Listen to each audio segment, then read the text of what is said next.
हरिओम। तो स्वागत है आप लोगों का आज का इस स्पेशल सेशन में। आज के इस स्पेशल सेशन में मैं आप लोगों को कुछ ऐसे योग आसन कराने जा रही हूँ जिनको अगर आप लोग एवरीडे कर लेते हैं तो आपका गट हेल्थ बहुत अच्छा हो जाएगा।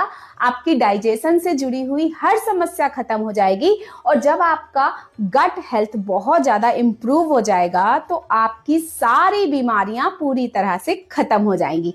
तो चलिए फटाफट से आज हम वो सारे आसन कर लेते हैं जिसमें कि हमारा गट हेल्थ इंप्रूव हो जाएगा। गट हेल्थ यानी कि हमारे पेट और आंतों का स्वास्थ्य बहुत अच्छा हो जाएगा। तो चलिए सबसे पहली जो हम आसन करेंगे वो आसन है उत्तान आसना। उत्तान आसना के लिए इस तरीके से पूरी बॉडी स्ट्रेट रहेगी और हिप्स एरिया से डाउन जाएंगे। चेस्ट एंड नेक अपलिफ्ट रहेगा। अपनी स्पाइन को स्ट्रेट रखते हुए हम डाउन जाएंगे। देन धीरे धीरे डाउन जाते जाएंगे। यहां पे हमें बहुत फोकस करना है।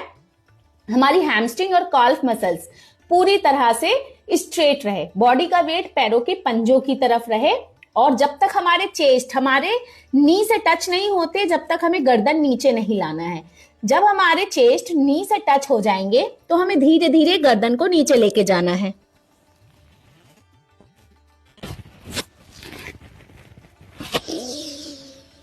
देन श्वास भरते हुए वापस।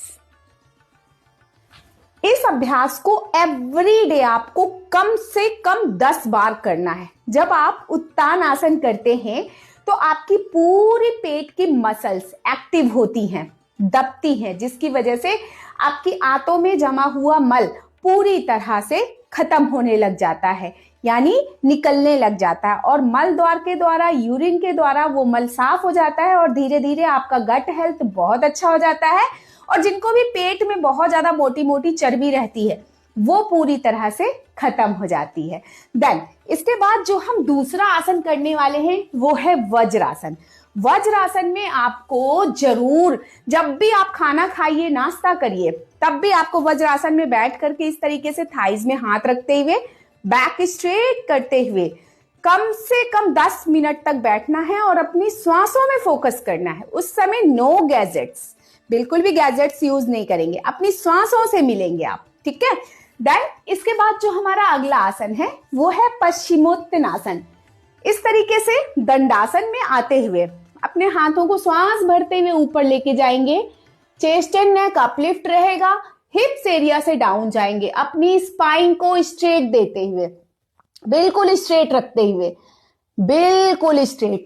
जब हमारे चेस्ट नी से टच हो जाते हैं तब धीरे धीरे हम डाउन जाते हैं और फिर स्पाइन को स्ट्रेंथ देते हुए नीचे जाते हैं और पूरी तरह से डाउन। फिर श्वास भरते हुए वापस आते हैं डाउन। इसको भी कम से कम आपको 10 बार एवरीडे करना है। यकीन मानिए आपका ये गट हेल्थ पूरी तरह से इंप्रूव हो जाएगा। साथ ही साथ जिनको बैली फैट बहुत ज्यादा है, पेट में मोटी मोटी चर्बी जमी रहती है, उनकी वो समस्या पूरी तरह से खत्म हो जाती है। देन अब इसके लिए हम जो अगला मैजिकल आसन लेते हैं ना वो है वक्रासन। वक्रासन के लिए भी आपको इस तरीके से दंडासन में बैठना है। देन एक पैर को फोल्ड कर लेना है और जिस पैर को आपने फोल्ड किया है उसका अपोजिट हैंड नी के बाहर आएगा और इस तरीके से ट्विस्ट करना है। ट्विस्ट करके आपको कम से कम 10 सेकंड तक होल्ड रखना है। देन वापस सेम पोजीशन दूसरे पैर से भी करेंगे। ज्यादा से ज्यादा ट्विस्ट, होल्ड, वापस। जब हम इस ट्विस्टिंग को करते हैं तो इसमें हमारे पूरे पेट की मसल्स एकदम ट्विस्ट हो जाती है, यानी कि जैसे जब हम गंदे कपड़े को धुल करके निचोड़ते हैं ना तो उससे सारी गंदगी काले पानी की तरह वापस बाहर निकल जाती है। इसी तरीके से जब हम ट्विस्ट करते हैं, ट्विस्ट वाले आसन करते हैं, तो हमारे पेट में जमा हुआ मल, वर्षों की जमा हुई गंदगी पूरी तरह से निचुड़ करके बाहर आ जाती है। तो इससे आपकी बैली फैट भी जाती है, साइड फैट भी जाती है, आपका गट हेल्थ बहुत इंप्रूव हो जाता है और आंतों का स्वास्थ्य अच्छा होने लगता है, डाइजेशन इंप्रूव हो जाता है। देन जो हमारा अगला आसन है वो है अर्ध मत्स्येंद्र आसन। इस तरीके से एक पैर फोल्ड करते हुए, दूसरा पैर ऐसे करते हुए, फिर से अपोजिट हाथ बाहर लाते हुए अपने आप को ट्विस्ट करेंगे। होल्ड 10 सेकेंड, देन वापस, then same practice opposite side से। बहुत ही अच्छी ट्विस्टिंग आसन है, इसको जरूर करना है अगर आपको अपने गट हेल्थ को इंप्रूव करना है। देन होल्ड 10 सेकेंड, देन वापस। ये दोनों जो मैंने ट्विस्टिंग पोजीशन बताई हैं, आपको तो यकीन ही नहीं होगा कि आपके गट हेल्थ को इंप्रूव करने के लिए ये इतना ज्यादा पावरफुल, इतने अच्छे से काम कर सकता है। तो जरूर करिएगा अगर आपको 100% रिजल्ट चाहिए, ठीक है। साथ ही साथ आपका जो मोटा मोटा बैली फैट और साइड फैट लटका हुआ होता है ना, ये पूरी तरह से खत्म हो जाता है, आंतों का स्वास्थ्य बहुत ही अच्छा हो जाता है। देन इसके बाद आपको इस तरीके से स्ट्रेट लेट जाना है और लेट करके आपको हिप्स के नीचे हाथों को इस तरीके से लगाते हुए पैरों को 45 डिग्री में होल्ड करना है। पाद उत्तान आसना। यहां पे आपको कम से कम 10 सेकेंड होल्ड करना है, फिर डाउन कर लेना है, फिर पैरों को उठाना है 45 डिग्री में, 10 सेकेंड होल्ड करना है, फिर डाउन कर लेना है। इसको भी कम से कम आपको 10 से 15 बार 10-10 सेकेंड होल्ड करते हुए करना है। देन इसके बाद आपको इस तरीके से अपने पैरों को उठाना है, नीचे लेके जाना है, उठाना है, नीचे लेके जाना है। इसमें हमारी जो पेट की मसल्स हैं वो बहुत अच्छे तरीके से एक्टिव होने लग जाती हैं और हमारा गट हेल्थ इंप्रूव होने लग जाता है, हमारे पेट की मोटी मोटी चर्बी खत्म होने लग जाती है, ठीक है।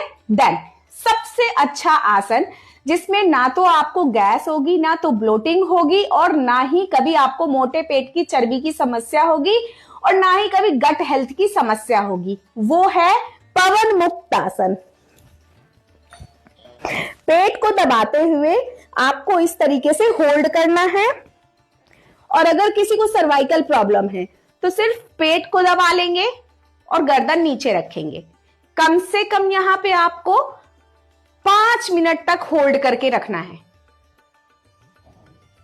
इसी तरीके से पेट में दबाव आना चाहिए आपके और आप देखेंगे कि आपको तुरंत करते हुए ही इतना ज्यादा रिलैक्सेशन फील होगा कि आपने सोचा नहीं होगा कि इतना ज्यादा आराम इस आसन से आपको मिल सकता है। बहुत ही अच्छा आसन है, करिएगा जरूर अगर आपको अपने मोटे पेट की चर्बी से निजात पानी है और साथ के साथ आपको अपने बैली फैट को खत्म करना है। देन इसके बाद आपको इसी तरीके से घुटने फोल्ड रहेंगे और आपको हिप्स के बगल में हाथों को इस तरीके से रख लेना है और जब हम अपने हिप्स को ऊपर उठाएंगे तो पेट को अंदर खींच के रखेंगे और सांस को लेंगे और जब नीचे आएंगे तो पेट को ढीला छोड़ते हुए, श्वास छोड़ते हुए नीचे आएंगे इस तरीके से।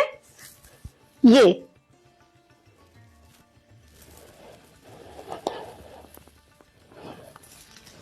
बहुत ईमानदारी से स्ट्रेचिंग फील करते हुए, यह है सेतु बंधासन। जब आप सेतु बंधासन करते हैं तो हमारी जितनी भी ये मांसपेशियां हैं पेट की, वो बहुत अच्छे से एक्टिव हो जाती हैं। हमारा गट हेल्थ बहुत एक्टिव हो जाता है, बहुत इंप्रूव कर जाता है, जिससे कि हमें डाइजेशन से संबंधित समस्या तो सारी खत्म ही हो जाती है। साथ के साथ जिनको भी बैक पेन के इश्यूज आ रहे होते हैं, जिनको बहुत ज्यादा सीवियर बैक पेन रहता है, उनको अपने बैक पेन से भी बहुत जल्दी राहत मिलने लग जाती है। साथ ही साथ पेट की मोटी मोटी चर्बी वो भी धीरे धीरे खत्म हो जाती है, क्योंकि जब हमारा गट हेल्थ स्ट्रांग हो जाता है, बहुत ज्यादा रिलैक्सेशन में आ जाता है, यानी क्लीन हो जाता है, तो यकीन मानिए आपको कभी भी पेट में चर्बी जमने की समस्या नहीं होगी, डाइजेशन से रिलेटेड समस्या नहीं होगी, कॉन्स्टिपेशन से रिलेटेड समस्या नहीं होगी, कभी भी कब्ज की समस्या नहीं होगी। और अगर ये सारी समस्या नहीं होगी तो आपको जीवन में कभी पाइल्स की समस्या नहीं होगी, फिशर की समस्या नहीं होगी। देन यहाँ पे आपको सबसे बड़ी जो एक बात समझना है ना, वो ये है कि आपका जो गट हेल्थ है वो आपके ब्रेन से रिलेट करता है। अगर आपका गट हेल्थ अच्छा है तो आपकी मेंटल स्थिति बहुत अच्छी रहेगी, यानी कि मेंटल हेल्थ आपकी अच्छी रहेगी। अगर आपकी मेंटल हेल्थ अच्छी रहेगी तो आपका गट हेल्थ अच्छा रहेगा। ये दोनों चीजें आपस में बहुत ज्यादा जुड़ी हुई हैं, ठीक है। अगर आप बहुत स्ट्रेस में रहते हैं, टेंशन में रहते हैं, तो आप यकीन मानिए आपका कभी भी डाइजेशन सही नहीं रहेगा, कभी भी गट हेल्थ आपका सही नहीं रहेगा, आंतें क्लीन नहीं रहेंगी। और अगर आपका गट हेल्थ अच्छा नहीं है, आंतें क्लीन नहीं, तो कभी भी आपका मेंटल हेल्थ अच्छा नहीं रहेगा। इसलिए इन दोनों ही चीजों को आपको एक साथ लेके चलना है। देन इसके साथ साथ आपको प्राणायाम जरूर करना है एवरीडे। भस्त्रिका और कपालभाति, भस्त्रिका 5 मिनट, कपालभाति 10 मिनट और अनुलोम विलोम 15 मिनट। इससे क्या होगा, आपका गट हेल्थ तो अच्छा हो ही जाएगा, साथ ही साथ आपका मेंटल हेल्थ भी बहुत अच्छा हो जाएगा। क्यों? क्योंकि जो ये भस्त्रिका और कपालभाति हम करते हैं, ये हमारे शरीर के अग्नि तत्वों को एक्टिव करते हैं, और जब हमारे अग्नि तत्व एक्टिव हो जाते हैं तो हमारा डाइजेशन पूरा बहुत अच्छे तरीके से स्ट्रांग हो जाता है, हमारा गट हेल्थ इंप्रूव कर जाता है, हमारी आंतें एकदम क्लीन हो जाती हैं। क्योंकि जो हमारी जठर वाला स्थान है पेट में, यहाँ पे जो अग्नि होती है, जिससे हम जनरली जठराग्नि बोलते हैं, जब तक ये जठराग्नि हमारी तेज नहीं होती है, हमारा डाइजेशन मंद पड़ा रहता है। तो जैसे ही हम भस्त्रिका और कपालभाति करते हैं, हमारी जठराग्नि बहुत तेज हो जाती है, हमारे शरीर के अग्नि तत्व तो बहुत एक्टिव हो जाते हैं, जिससे कि हमारा बैली फैट भी पूरा खत्म होने लगता है, हमारी आंतों का स्वास्थ्य भी ठीक होने लगता है, और हमारा गट हेल्थ बहुत स्ट्रांग हो जाता है। तो ये हमारे आज के सेशन का पूरा टॉपिक था। तो अगर आपको भी अपने गट हेल्थ को इम्प्रूव करना है, डाइजेशन से जुड़ी हर समस्या खत्म करना है और अपने मानसिक स्वास्थ्य को हमेशा अच्छा रखना है, तो आज का ये सेशन स्पेशली आपके लिए है। और जिनको भी गट से जुड़ी हुई कोई भी समस्या है, डाइजेशन से जुड़ी हुई कोई भी समस्या है, उनके लिए ये सेशन बहुत ज्यादा इंपॉर्टेंट है। तो आप उन सभी लोगों में इस सेशन को जरूर शेयर कीजिएगा। तो चलिए फिर इस सेशन को हम आज यहीं खत्म करते हैं, मिलते हैं ऐसे ही एक और हेल्दी से सेशन के साथ। तब तक के लिए हरि ओम।